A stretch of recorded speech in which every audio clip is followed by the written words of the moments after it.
L'Algérie, depuis si longtemps le théâtre d'événements tragiques.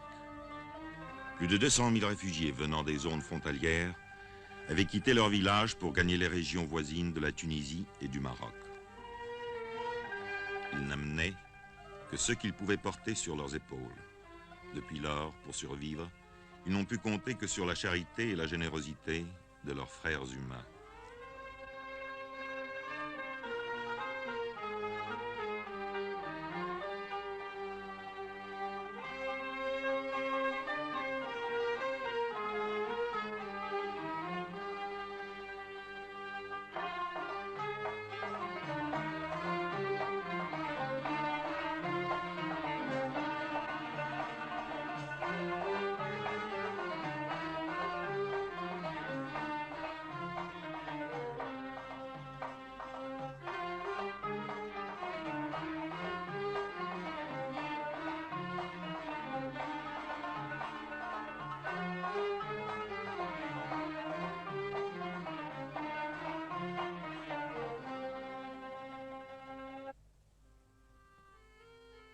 Dans tout l'islam, la religion et un même mode de vie unit les croyants. Pour le peuple musulman, une parole du prophète exprime le sentiment de leur solidarité. L'homme est à l'homme comme la pierre est à la pierre qui donne à l'autre et reçoit de l'autre la force qui fait la solidité de l'édifice. Lorsque venant d'Algérie les réfugiés arrivèrent, ils n'eurent rien à demander. La population locale partagea son pain avec eux. On les reçut comme des voisins chez des voisins.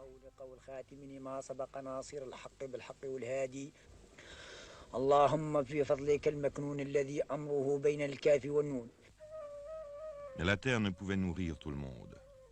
Les moyens des gouvernements tunisiens et marocains s'épuisèrent bientôt, et c'est au Haut-Commissariat des Nations Unies que l'on fit appel. Sur sa requête, le Comité international de la Croix-Rouge apporta les premiers secours. Puis, la Ligue des sociétés de la Croix-Rouge et le Haut-Commissariat organisèrent une opération plus vaste.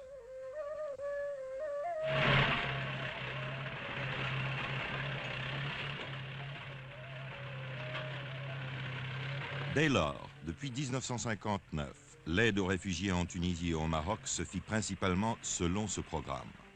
Plus de 275 000 rations par mois ont été distribuées à partir de cette année-là, au Maroc par 27 centres et par 33 en Tunisie.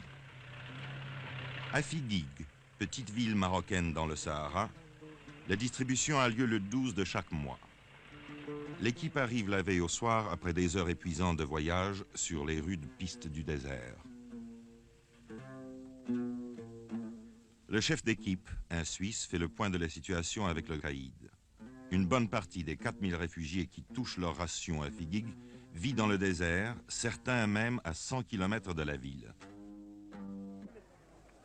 Dès que le soleil apparaît au-dessus de l'horizon, commence l'arrivée des réfugiés.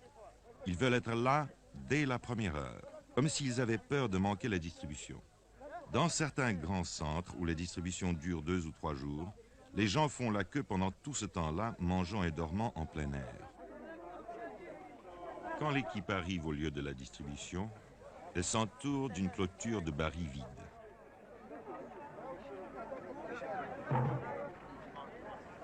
Voilà les queues maintenant organisées, les femmes d'un côté, les hommes de l'autre.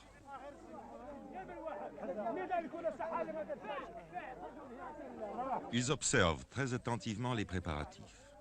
Les rations sont-elles toutes les mêmes? Ne manquera-t-il rien?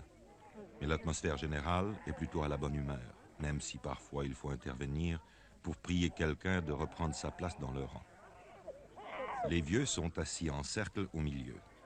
Dans toutes les communautés musulmanes, les plus vieux chefs de famille sont entourés d'un grand respect. C'est pourquoi on leur laisse la priorité.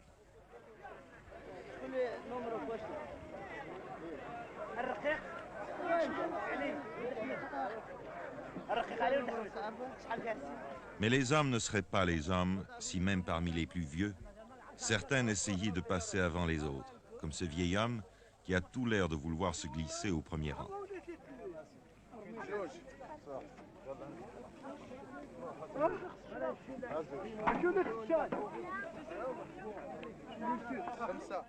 Chaque membre de la famille touche 120 grammes de savon.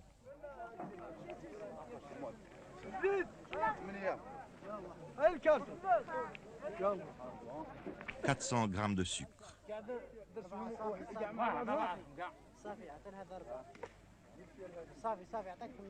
400 grammes d'huile comestible, en fait la seule matière grasse utilisée dans la cuisine arabe.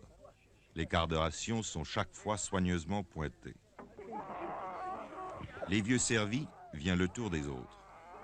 À une certaine époque, les femmes étaient servies d'abord, mais à Figuig, les chefs de famille malins envoyaient tous leurs femmes, et les hommes qui venaient des lieux les plus éloignés devaient attendre jusqu'à la fin. Aujourd'hui, 10 hommes passent après 10 femmes. Remarquez, les femmes sont toujours les clientes les plus difficiles. Une hésitation de la part d'un homme du Croissant Rouge suffit à leur délier la langue.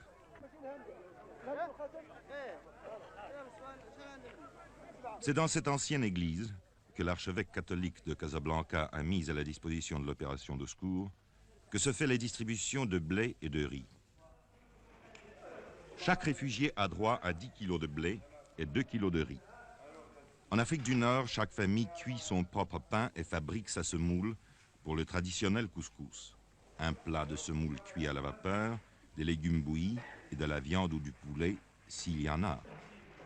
Certains réfugiés n'ont pas touché à la viande depuis plus d'1 an.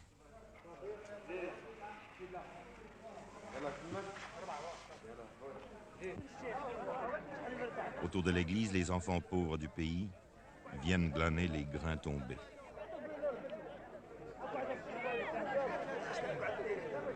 La charité n'est pas le privilège des riches.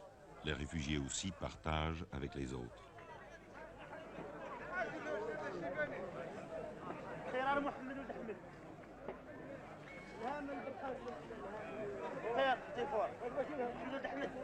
En moins de 2 heures, la distribution est faite. Certaines familles disposent en commun d'un moyen de transport mécanique. Mais la plupart repartent avec leur âne chargé de provisions mensuelles. La famille, ce n'est pas seulement le père, la mère et les enfants, mais aussi les grands-parents, les frères, leurs femmes et leurs enfants, et parfois aussi les cousins. Il arrive qu'une famille forme un groupe de plus de 20 personnes. À travers les rues principales de Figuig, les caravanes repartent, formant une longue procession.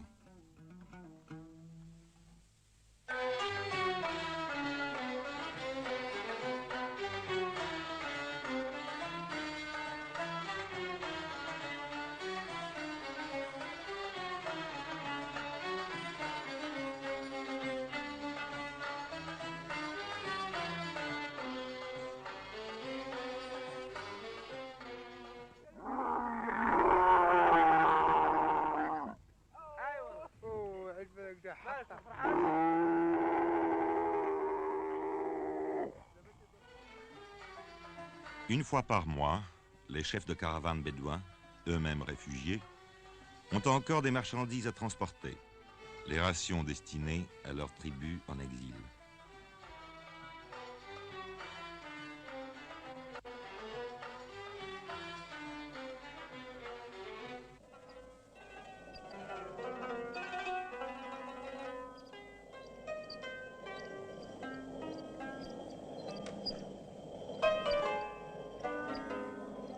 Aujourd'hui encore, on utilise des meules comme celles que l'on a découvertes dans les ruines romaines d'Afrique du Nord.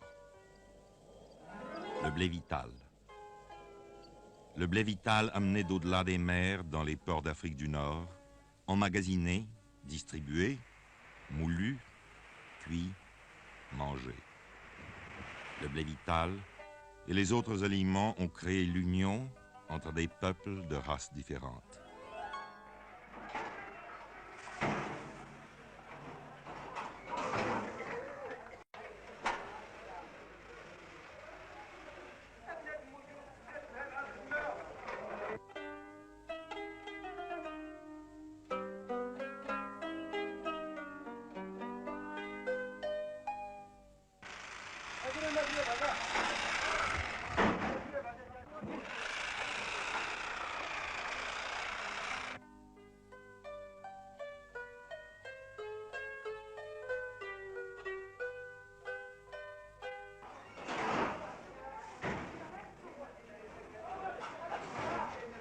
l'homme est à l'homme, comme la pierre est à la pierre qui donne à l'autre et reçoit de l'autre la force qui fait l'édifice.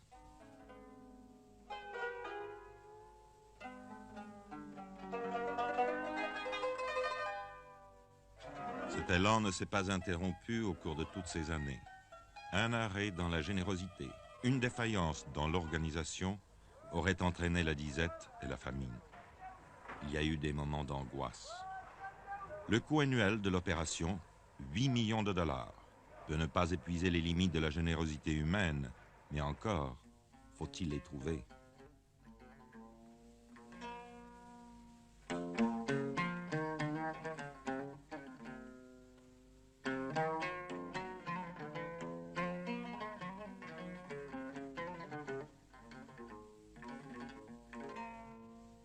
On est parvenu à fournir à chaque réfugié 1540 calories par jour. Cela signifie que la nourriture doit être préparée avec la plus grande économie pour que les derniers jours du mois, la famille n'ait pas faim. Mais cela permet de durer.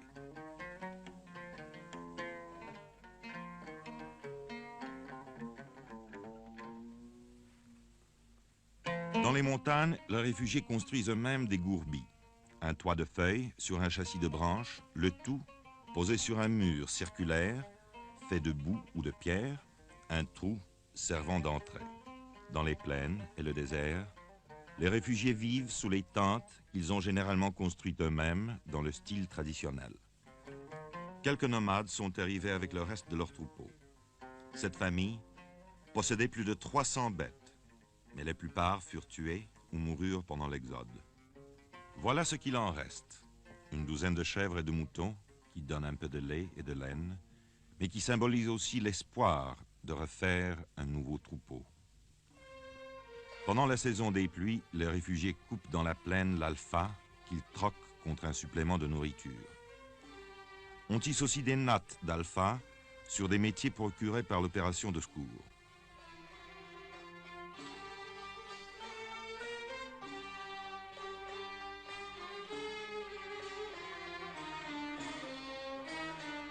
Ces nattes servent à réparer les tentes ou bien sont vendues sur les marchés locaux.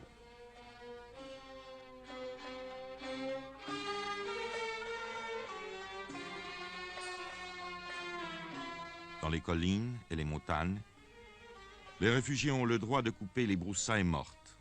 Ce réfugié a eu la chance de trouver un chêne liège mort.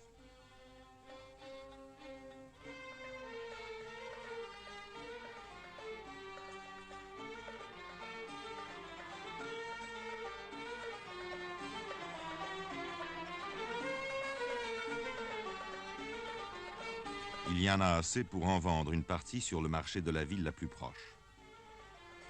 Les gens de la ville ont toujours l'utilisation des broussailles.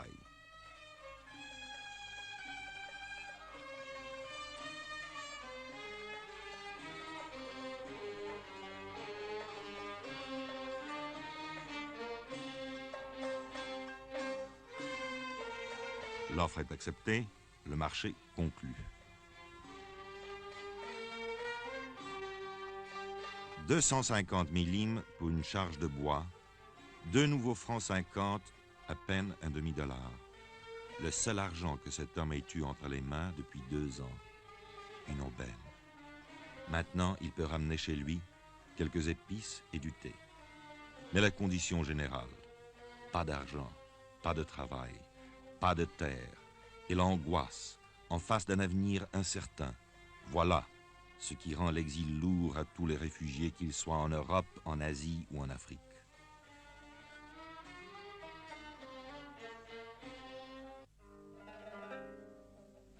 Les réfugiés dépendent entièrement du secours international. Dans ces conditions, un régime de 1540 calories par jour est souvent tout ce qu'on peut leur donner. Et 1540 calories ne suffisent pas aux enfants en pleine croissance. Or, les enfants constituent plus de 50% des réfugiés.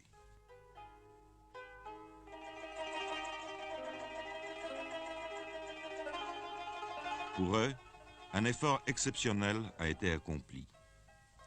Une chaîne de 160 postes de distribution de lait a été créé pour 90 000 enfants réfugiés. Chaque matin, en allant à l'école, on leur donne une tasse de lait vitaminé et un morceau de pain.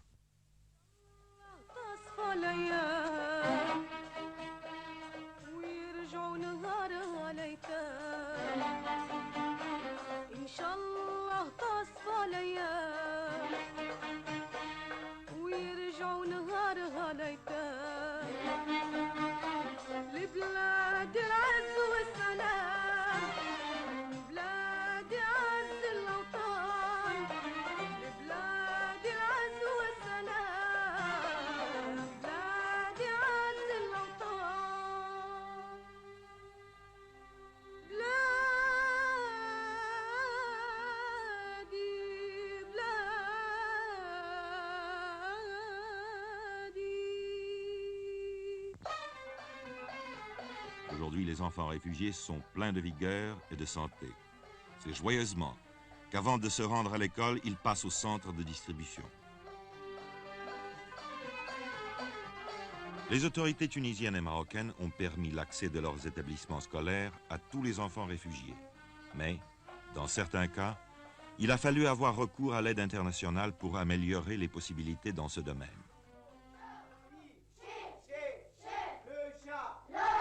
Le chat a griffé Yamina. Le chat a griffé Yamina. Chat,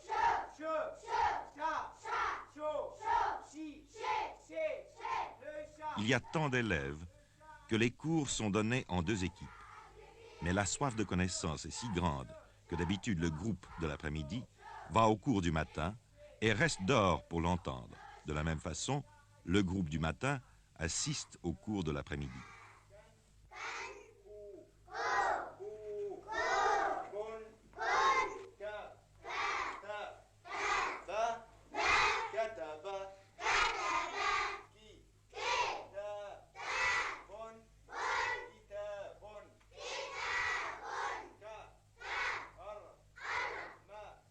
Les classes finies, pendant leurs heures de liberté, les enfants s'occupent à de petits travaux ménagers. Par exemple, ils vont puiser de l'eau.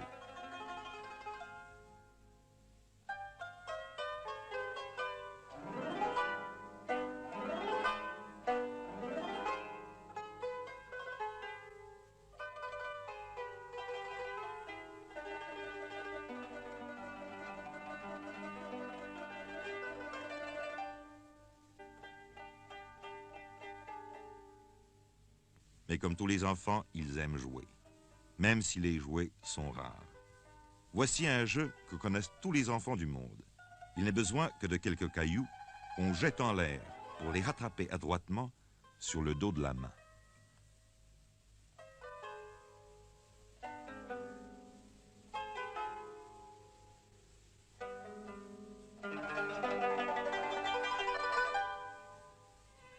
Dans les régions montagneuses et sur les hauts plateaux, là où les hivers sont très rigoureux, une autre opération a été mise en train en 1960. À l'heure du déjeuner, les enfants se rassemblent devant la tente du Croissant Rouge et on leur donne un bol de soupe bouillante et un morceau de pain.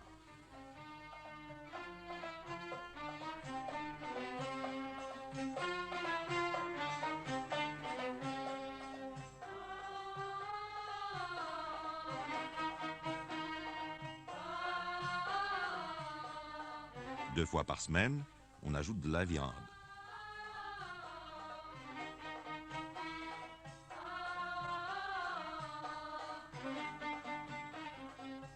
Pour que maman sache qu'il a bien mangé sa soupe, on fait à l'enfant un petit signe sur la main.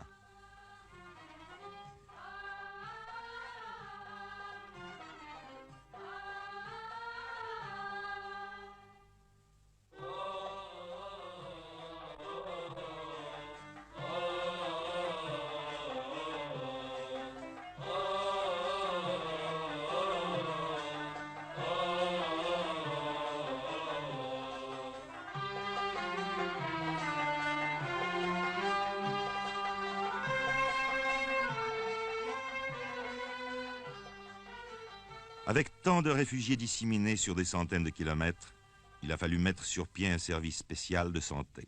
Des médecins font des tournées régulières. Les maladies les plus courantes sont le trachome, le paludisme et la tuberculose. Leur fréquence aujourd'hui a été ramenée à des proportions normales pour la région. Mais c'est là une longue bataille menée, qui fait partie de l'effort nécessaire pour élever le niveau de vie général.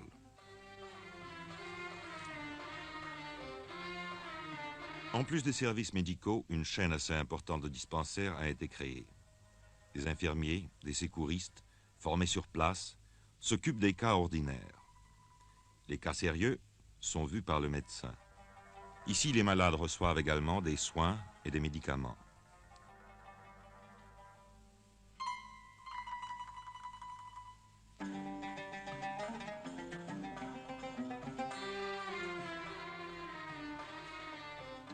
Ce service sanitaire est très apprécié par les réfugiés. Dans certains centres, on soigne journellement de 3 à 400 patients.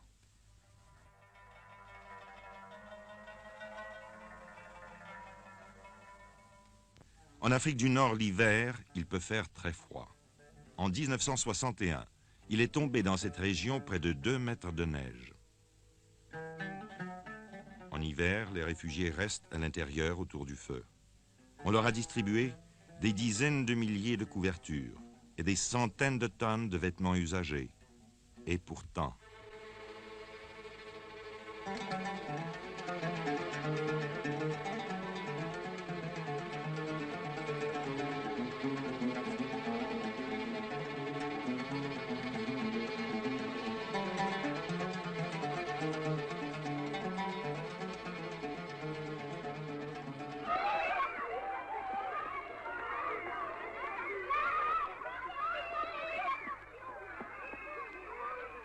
Une fois par an, on donne aux enfants une kashabia. Il s'agit d'un vêtement à capuche qui les tiendra bien au chaud.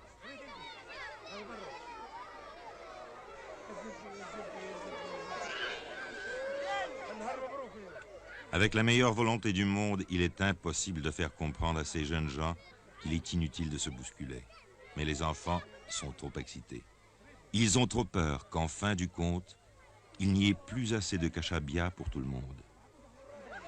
Si quelque chose peut décrire l'extrême dénuement de ces enfants, leur dépendance totale d'une aide extérieure, c'est bien cela.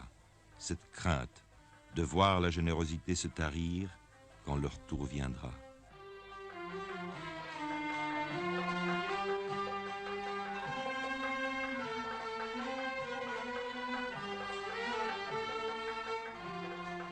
Myriam et son petit frère pleuraient à chaudes larmes pendant que les autres s'en allaient avec leur merveilleuse kashabia. Ils étaient les derniers. Mais il en reste encore. Pour lui, pour elle. Et maintenant, on sourit presque.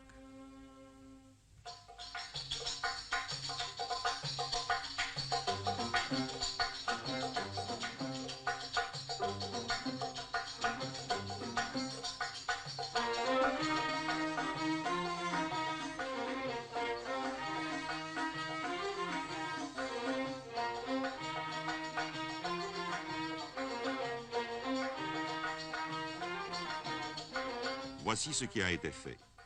Chaque mois régulièrement, on distribue plus d'1 quart de million de rations, chaque jour du pain et du lait pour 90 000 enfants.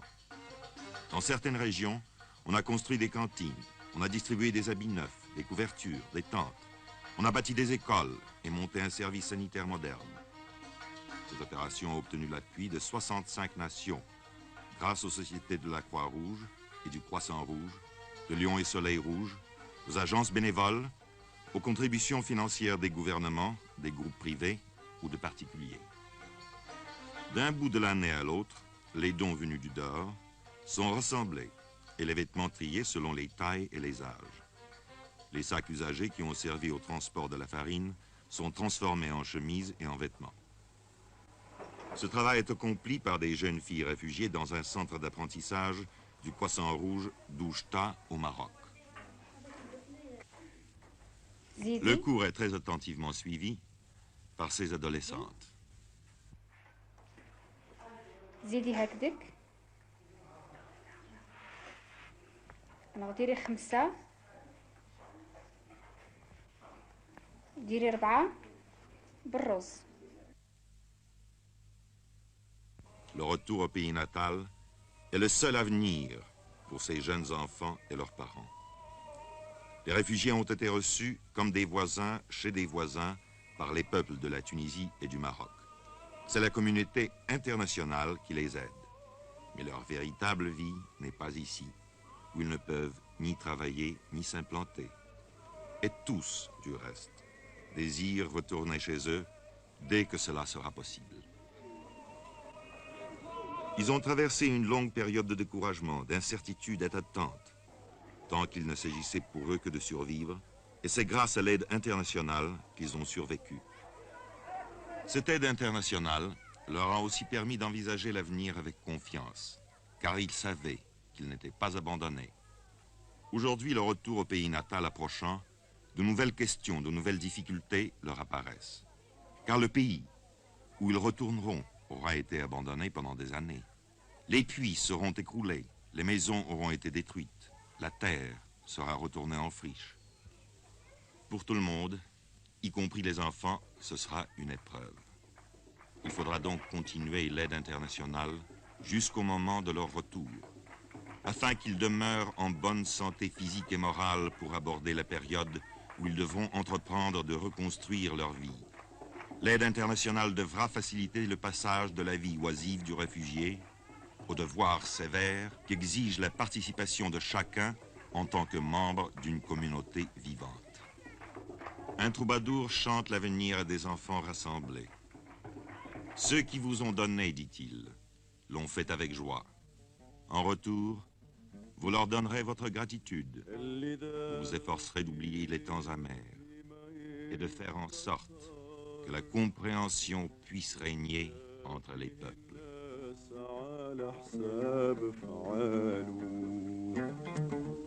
نتمنى التوحيد لجميع البشر في عالم سعيد تزيان أحواله عالم حر جديد لبدا ينتصر وتزول الغيار ما بين بطال